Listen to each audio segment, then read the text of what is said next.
exercise 1-24. This is on page 40 of your text, and this is where we're going to utilize the accounting equation in solving for missing amounts. If you'll remember from your readings and from the PowerPoint slides, the accounting equation is assets equals liabilities plus equity. Okay, that equation is always going to balance. So we can use that to solve for things that we're missing. So they gave us the information in this problem for the records of Felix Company. They gave us beginning and ending assets and liabilities and some equity information, but the thing we're missing is expenses. So we're going to talk about the calculation for our ending equity and then utilize that accounting equation. So first thing I want to do is we'll go down here and we'll calculate owner's equity. When we're calculating owner's equity in any kind of period that we're looking to report on, we're going to use beginning balance of capital, then we'll add in contributions by owner and revenues. These two things increase the balance in our equity account, okay? Expenses and owner withdrawals decrease our balance to give us our ending balance. And anytime you're looking at information that's been given to you that we're using to create financial statements or any other kind of information, the capital balance that's been given to us is unadjusted. That means that it's kind of the ending balance from last period. So we're going to have to factor in these things that we listed here to calculate our ending balance. That's always going to be the case. Okay. So let's look up here and fill in for what we do know. So we've got assets at the beginning of the year. They told us were $45,000, okay? And then the liabilities were $29,000. So we can take that accounting equation and we can rearrange it to solve for equity because that's most of the time what we're going to be solving for. So we can take assets minus liabilities equals our equity. We're just rearranging that formula to solve for what we're looking for. So beginning of the period, our equity balance was $16,000. So we're going to put $16,000 as our beginning balance.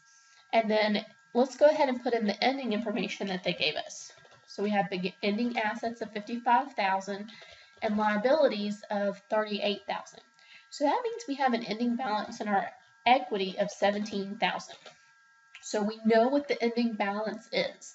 This is what's going to allow us to solve for this expense right here. So let's fill in what other information was given to us that we do know.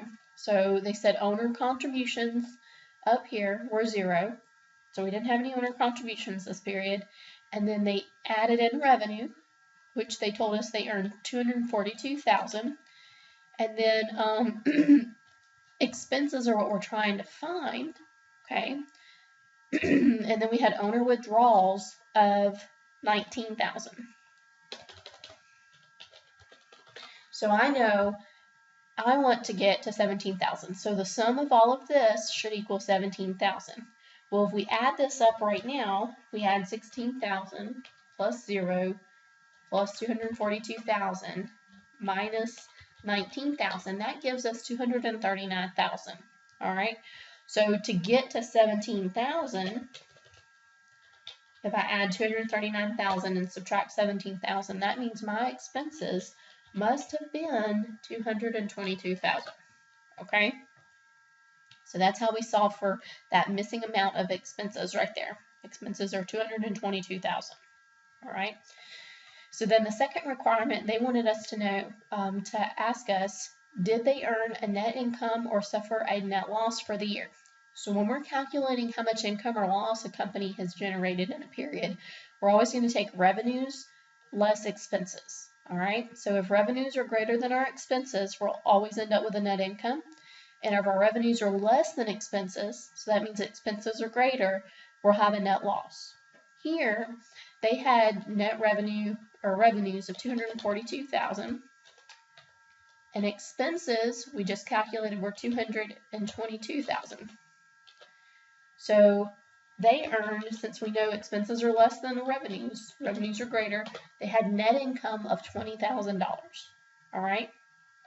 So if you have any questions over this exercise or anything in this learning objective, make sure to post your questions to the Chapter 1 questions discussion board, and I will answer or address your questions there. If there's something specific you'd rather not share with the entire class, you can email me directly as well.